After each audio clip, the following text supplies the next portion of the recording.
Hello दोस्तों, computer सीखेंगे एक नए एपिसोड में आपका एक बार फिर से स्वागत है। आज से हम अपने चैनल पर माइक्रोसॉफ्ट एक्सेल को स्टार्ट कर रहे हैं।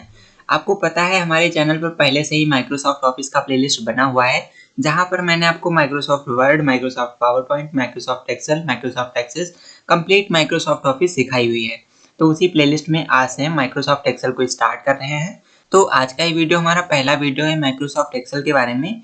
आज हम जानेंगे एक्सेल के कुछ बेसिक्स के बारे में। पहले वीडियो में हम थोड़ा बेसिक सा रखेंगे ताकि आपको अच्छे से समझ में आ जाए। तो अगर आप वर्ड, पावर पॉइंट, एक्सेल या एक्सेल सीखना चाहते हो माइक्रोसॉफ्ट ऑफिस के अंदर, तो ऐसे में चैनल को सब्सक्राइब करके रख लेना ताकि आपको सारे वीडियोस लगातार मिलते रहें और आप सारा कुछ अच्छे से सीखते रहें। चलिए दोस्तों, स्टार्ट करते हैं आज का वीडियो। सबसे पहले हम बात करते हैं माइक्रोसॉफ्ट एक्सेल के इंटरफेस के बारे में। तो पहले तो मैं आपको बता दूं माइक्रोसॉफ्ट ऑफिस आपको मिलेगा कहाँ।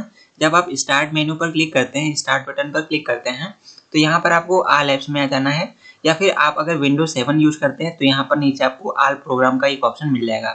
आपको उस पर सिंपल सा क्लिक कर देना है। तो जैसे आप उस पर क्लिक करेंगे, यहाँ पर आपको कुछ इस तरीके से आपके एप्लीकेशन, आपके सॉफ्टवेयर दिखाई देंगे। आपको थोड़ा सा नीचे आना है, यहाँ पर आपको माइक्रोसॉफ्ट ऑफिस नाम से एक फोल्डर मिल जाएगा।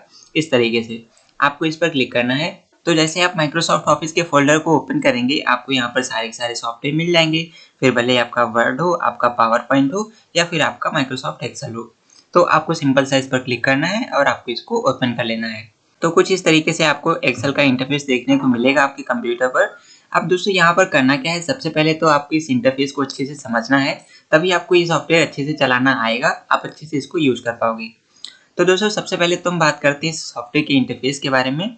सबसे ऊपर देखेंगे तो यहाँ पर आपको बहुत सारे टैब मिलते हैं, जो कि आपको एमएस वर्ड के अंदर, एमएस पावर पॉइंट के अंदर, एमएस एक्सेल के अंदर, एमएस एक्सेस के अंदर, सारे के अंदर मिलेंगे। जैसे आपका ये होम टैब है, इंसर्ट टैब है, इसके अलावा पेज लेआउट टैब है, फार्मूलाज हैं, डेटा है, रिव्यू व्यू, इस तरीके से आपको ये ढेरों टैब मिलते हैं। इनको हम टैब बोलते हैं। ऊपर हमारे टैब होते हैं, इनको हम टैब्स बोलते हैं। और इसके टैब के नीचे वाली ये जो पट्टी होती है ना, इनको हम टूल बार बोलते हैं। क्या बोलते हैं? इनको हम टूल्स बोलते हैं। जैसे हमारा पिक्चर टूल है, टेबल टूल है, इसके अलावा सेव टूल है, स्मार्ट टूल है, तो इनको हम टूल्स बोलते हैं। ऑलराइट दोस्तों, यहाँ पर हमारा माइक्रोसॉफ्ट ऑफिस का बटन होता है, जहाँ से आप अपने फाइल्स को सेव कर सकते हो, या फिर उसको ओपन कर सकते हो, या फिर कोई नई फाइल को ओपन कर सकते हो। ऑलराइट, इसके बाद में हम बात करते हैं उसके नीचे के बारे में। तो नीचे यहाँ पर जो आपको A1 लिखा हुआ दिखाई दे रहा है ना, इसको हम नेम बॉक्स बोलते हैं। इसको पहले तो हम नेम बॉक्स बोलते हैं, और कुछ लोग इसको एड्रेस बॉक्स या एड्रेस बार के नाम से भी जानते हैं। तो एड्रेस बार इसको इसलिए बोलते हैं क्योंकि हमें एड्रेस बताता है हमारी लोकेशन का, हमारे पेज के अंदर, हमारे सॉफ्टवेयर के अंदर, या कहे तो हमारी स्प्रेडशीट के अंदर, या कहे तो हमारी एक्सेल की फाइल के अंदर। जैसे जैसे अभी जो हमारा कर्सर है वो कहाँ पे है, वो कर्सर मैं क्लिक करता हूँ तो हमारा जो कर्सर है वो यहाँ पे है। ऊपर आपको ये O दिखाई दे रहा है, और नीचे आपको इधर क्या दिखाई दे रहा है, 70 नंबर पर। तो वहीं आपको बता रहा है कि यहाँ पर आपका रो नंबर 17 है और आपका कॉलम नंबर O है। तो यहाँ पर यही होता है बेसिकली, हमारा एड्रेस बार हमको ये एड्रेस बताता है, हमारे माउस का एग्जैक्ट लोकेशन बताता है हमारे एक्सेल शीट के अंदर। इसके आगे सामने आपको मिलता है फार्मूला बार, जो कि लिखा हुआ है FX। FX का मतलब होता है हमारा फंक्शन होता है, और ये आपका फार्मूला बार होता है। आप अपने एक्सेल शीट के अंदर जो भी फार्मूला को यूज करेंगे, वो सारे के सारे फार्मूला आपको यहाँ पर दिखाई देंगे। ऑलराइट दोस्तों, तो कैसे मैं आपको करके दिखाऊंगा, बहुत डिटेल्स में बताऊंगा, बट उससे पहले आप थोड़ा इसके इंटरफेस को समझ लीजिए। तो अब दोस्तों सबसे पहले तो हम बात करते हैं, यहाँ पर जो आपको ABCD दिखाई दे रही है ना, ये हमारे कॉलम होते हैं। जब आप क्लिक करेंगे ना, तो ये हमारा A कॉलम है, ये हमारा B कॉलम है, ये C कॉलम है। तो एक्सेल के अंदर आपको कॉलम्स दिए जाते हैं, ये आपके कॉलम होते हैं, और इधर आपको ये रो मिलती हैं। ऑलराइट, तो रो पर क्लिक करेंगे, ये हमारी रो है, ये 10 नंबर की रो है, ये हमारी 11 नंबर की रो है, 12 नंबर की रो है।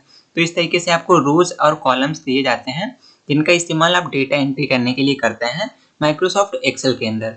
दोस्तों आपको ये भी पता होना चाहिए कि माइक्रोसॉफ्ट एक्सेल के अंदर आप जब भी काम करते हैं अपने डेटा पर, तो वो डेटा फीड करने के लिए आपको सेल्स दिए जाते हैं।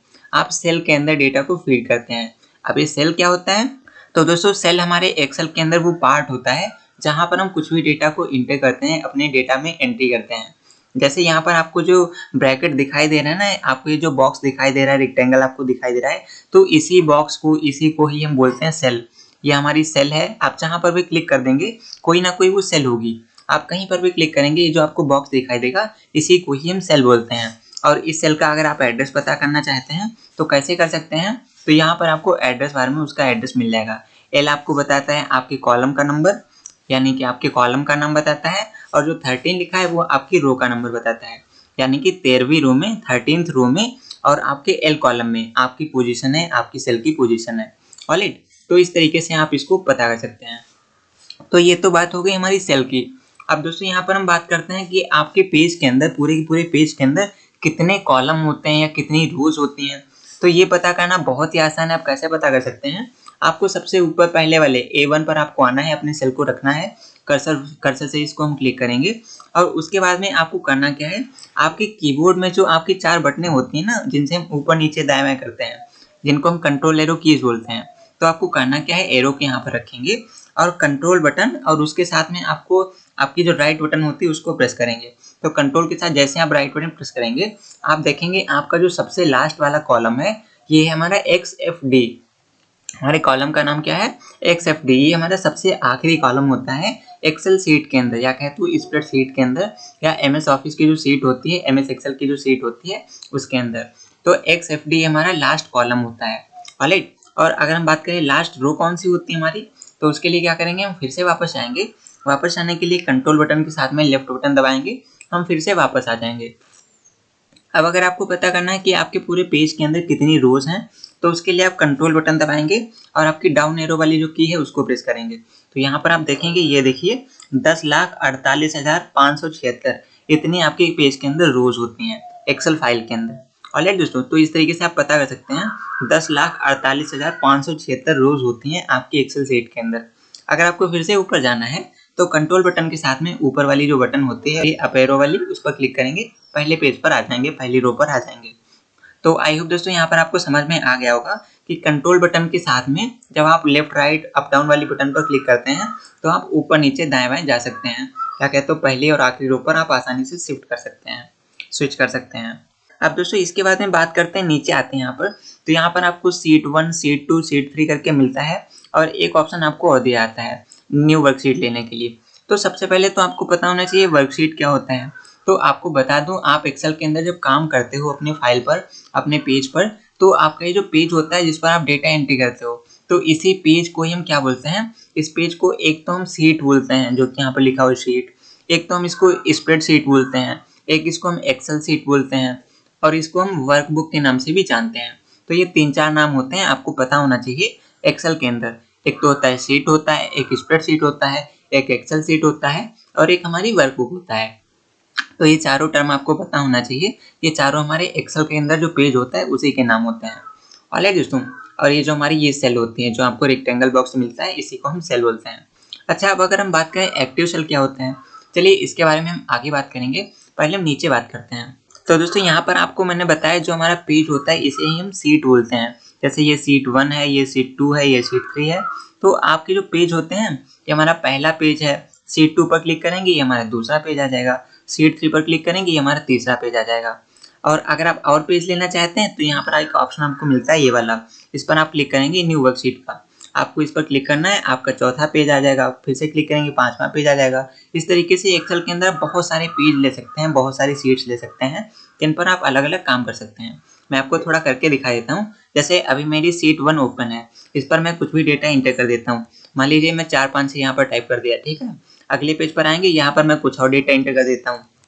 इस तरीके से अगले पेज पर आएंगे तो यहाँ पर मैं कुछ और डेटा इंटर कर सकता हूँ, तो यहाँ पर मैं कुछ और डेटा को इंटर कर देता हूँ। अब देखिए मैंने अलग अलग पेज पे अपने डेटा को इंटर किया है। पहली शीट पेज पर हमने ये डेटा इंटर किया है, दूसरी शीट पर ये डेटा इंटर किया है, तीसरी पर ये क्या है। तो इससे आपको समझ में आ गया होगा कि अलग अलग शीट होते हैं, अलग अलग पेज होते हैं, जिन पर आप अपने अलग अलग डेटा को इंटर कर सकते हैं। तो ये तो बात हो गई पेजेस के बारे में। अब अगर आप चाहते हैं कि आप इन पेजेस को डिलीट कर दें, आपको इनकी ज़रूरत नहीं है, तो उसके लिए आपको क्या करना है, सिंपल से आपको पेज पर एरो को लेके आना है और सिंपल से इस पर क्लिक करके राइट बटन दबाएंगे तो यहाँ पर आपको एक ऑप्शन मिल जाएगा डिलीट का। आपको सिंपल से इस पर डिलीट कर देना है। डिलीट करेंगे, यहाँ से हम इसको डिलीट कर देंगे तो जो हमारा पेज है डिलीट हो जाएगा। अभी देखिए हमारे पास 7 शीट्स हैं, 7 पेज हैं। मैं एक पेज को डिलीट कर देता हूँ तो हमारे पास 6 पेज बचेंगे। अभी आप देख लीजिए, अभी हमारे पास 7 पेज हैं, इसको मैं डिलीट कर देता हूँ तो 6 बचेंगे। डिलीट कर दिया और इसके बाद में देखा आपने, ये देखिए हमारे पास 6 नंबर की जो शीट थी वो हमारी डिलीट हो गई। ऑलराइट दोस्तों, तो इस तरीके से आप किसी भी पेज को आसानी से डिलीट कर सकते हैं। इसके साथ में अगर आप चाहते हैं कि आप अपने पेज को कोई नाम दे दें, जैसे इसका नाम शीट 1 है, इसका शीट 3 है, अगर आप इसको नाम देना चाहते हैं तो नाम भी आप दे सकते हैं। उसके लिए आपको इस पर एरो को लाना है, राइट क्लिक करेंगे और रीनेम पर क्लिक कर देंगे। जैसे ही रीनेम पर क्लिक करेंगे यहाँ पर आपको नाम डालने के लिए बोलेगा। यहाँ पर मैं अपना नाम डाल देता हूँ, तो मेरा नाम सौरभ है। मैं यहाँ पर टाइप कर देता हूँ और इंटर कर देता हूँ। तो ये देखिए सीट का नाम मैंने चेंज कर दिया। इसी तरीके से आप सीट का नाम आसानी से चेंज कर सकते हैं। आप कुछ भी नाम टाइप कर सकते हैं। ऑलराइट, इसके बाद आपको इंटर कर देना है, आपका नाम जो है वो सेट हो जाएगा इस तरीके से। इसके बाद में दोस्तों आगे आप आते हैं तो यहाँ पर आपको एक स्लाइड बार मिलता है। स्लाइड बार से आप पेज को दाएं बाएं ले जा सकते हैं इस तरीके से है। तो इस तरीके से आप पेज को दाएं बाएं ले जा सकते हैं। एक आपको स्लाइड बार ऊपर मिलता है जिससे आप पेज को ऊपर नीचे ले जा सकते हैं। और नीचे आपको यहाँ पर मिलता है आपको जूम करने के लिए, जूम लेवल आपको दिया जाता है। तो यहाँ से आप अपने पेज को बड़ा कर सकते हैं, पेज की सेल्स को बड़ा कर सकते हैं। और यहीं पर आप अपने पेज को माइनस भी करके आप अपनी सेल्स को छोटा कर सकते हैं। ऑलराइट दोस्तों, तो इस तरीके से आप काम कर सकते हैं। यहाँ पर आपके पास और भी ऑप्शन होते हैं। अगर आप अपने पेज को नॉर्मल व्यू में देखना चाहें तो नॉर्मल पर क्लिक कर दीजिए। अगर आप अपने पूरे पेज को देखना चाहते हैं या पेज के थोड़े से पार्ट को देखना चाहते हैं या अलग अलग पार्ट को देखना चाहते हैं तो यहाँ पर आपको ये सारे ऑप्शंस मिलते हैं। आप सिंपल से इस पर क्लिक कर दीजिए। फिलहाल के लिए मैं क्या करता हूँ, मैं अंडू कर देता हूँ क्योंकि मुझे इन सब की ज़रूरत नहीं है। तो दोस्तों कुछ इस तरीके से हमारा इंटरफेस होता है MS एक्सेल के अंदर। आई होप आपको समझ में आ गया होगा। अब चलिए थोड़ा से बेसिक्स मैं आपको क्लियर कर देता हूँ। तो पहले मैं शीट 1 पर आ जाता हूँ। अब जैसे यहाँ पर आप क्या कर सकते हैं, आप जैसे MS वर्ड के अंदर कट कॉपी पेस्ट करते हैं वैसे सेम यहाँ पर भी कर सकते हैं। दोस्तों वर्ड के अंदर क्या होता है, वर्ड के अंदर आप टेक्स्ट में काम करते हैं और एक्सेल के अंदर आप नंबर्स में काम कर सकते हैं। लेकिन ऐसा नहीं कि यहाँ पर आप वर्ड में काम नहीं कर सकते हैं, यहाँ पर भी आप कैरेक्टर्स को यूज कर सकते हैं। लेकिन मोस्टली जो एक्सेल के अंदर काम होता है वो डेटा एंट्री का काम होता है, जहाँ पर हम नंबर्स के साथ खेलते हैं एक्सेल के अंदर। और नंबर्स के साथ कैसे खेलते हैं, फार्मूलाज को यूज करके। जैसे हमको कोई कैलकुलेशन करनी होती है तो वो हम फार्मूलाज लगा करके एक्सेल के अंदर काम करते हैं। तो बहुत सारे फार्मूलाज होते हैं MS एक्सेल के अंदर। मैं आपको सारे फार्मूला सिखाऊंगा अपनी इस प्लेलिस्ट के अंदर। चैनल को सब्सक्राइब जरूर से कर लेना, वरना बहुत सारी चीज़ों को मिस कर जाओगे। चलिए थोड़ा सा समझते हैं इसके अंदर कट पेस्ट कॉपी कैसे करते हैं। तो कट कॉपी पेस्ट करने का सिंपल सा कीबोर्ड शॉर्टकट होता है, आपको पता है। कॉपी करने के लिए Ctrl+C होता है, पेस्ट करने के लिए Ctrl+V होता है, कट करने के लिए Ctrl+X होता है और डिलीट बटन से आप सिंपल सा उसको डिलीट कर सकते हैं। चलिए थोड़ा सा ये करके देखते हैं और उसके बाद में इस वीडियो को खत्म करते हैं। तो जैसे मैंने यहाँ पर अपनी सेल के अंदर लिखा हुआ है 456 जो कि एक नंबर है। मैं चाहता हूँ कि मैं इसको डिलीट कर दूँ, तो उसके लिए मुझे कीबोर्ड पर सिंपल सा डिलीट बटन को दबाना है। सारा जो डेटा है वो डिलीट हो जाएगा। इसी तरीके से अगर आप कुछ लिखना चाहते हैं एग्जाम्पल के लिए, यहाँ पर मैं अपना नाम टाइप करता हूँ। तो मैंने यहाँ पर लिखा सौरभ और इसके बाद में मैं चाहता हूँ कि भाई इस नाम को मैं कहीं दूसरी जगह पर पेस्ट कर दूँ, दूसरी जगह पर लिख दूँ। तो इसके लिए मैं क्या करूँगा, सबसे पहले तो मैं इसको सिलेक्ट कर लूँगा। सिलेक्ट करने के लिए आप इस तरीके से भी सिलेक्ट कर सकते हैं। सिलेक्ट करेंगे, Ctrl+C दबाएंगे, Ctrl+C के साथ में हम इसको कॉपी कर लेंगे और कहीं पर भी हम इसको आसानी से Ctrl और V के साथ में पेस्ट कर देंगे इस तरीके से। इस तरीके से आप कहीं पर भी इसको पेस्ट कर सकते हैं Ctrl+V दबा करके। कंट्रोल के साथ में V बटन दबाएंगे, पेस्ट हो जाएगा। और पेस्ट करने का दूसरा तरीका ये होता है, आप कहीं पर भी क्लिक कीजिए, फिर कीबोर्ड से राइट बटन दबाइए, उसके बाद में माउस से राइट बटन दबाइए और यहाँ पर पेस्ट कर दीजिए इस तरीके से। तो आप यहाँ पर कट कॉपी पेस्ट भी कर सकते हैं इस तरीके से। आप जब भी राइट बटन दबाएंगे माउस का तो यहाँ पर कट कॉपी पेस्ट तीनों ऑप्शन आपको मिल जाएंगे। आप चाहे तो कट कर सकते हैं, चाहे तो पेस्ट कर सकते हैं। तो जैसे एग्जाम्पल के लिए मैं इसको कट कर लेता हूँ, इसको मैं यहाँ से कट कर लूँगा। कट होने पर क्या होगा, यहाँ पर जैसे आप कट कॉपी पेस्ट कोई भी कमांड देंगे, आपका जो सेल है ये ब्लिंक करने लगेगा। ब्लिंक कर रहा है, ब्लिंक करने का मतलब होता है आपकी ये वाली जो सेल है वो एक्टिव सेल है और एक्टिव सेल है ये हमारी कमांड इसमें, और इसमें हमारी जो कमांड है वो काम कर रही है, प्रोसेस कर रही है। अब इसको मैं कहीं पर भी जाकर के पेस्ट कर दूंगा तो हमारा जो डेटा है यहाँ से कट होके यहाँ पे चला आएगा। तो कट कॉपी पेस्ट करना बहुत ही आसान है, आई होप आपको पता होगा। चलिए फिलहाल के लिए हम बात करते हैं आगे।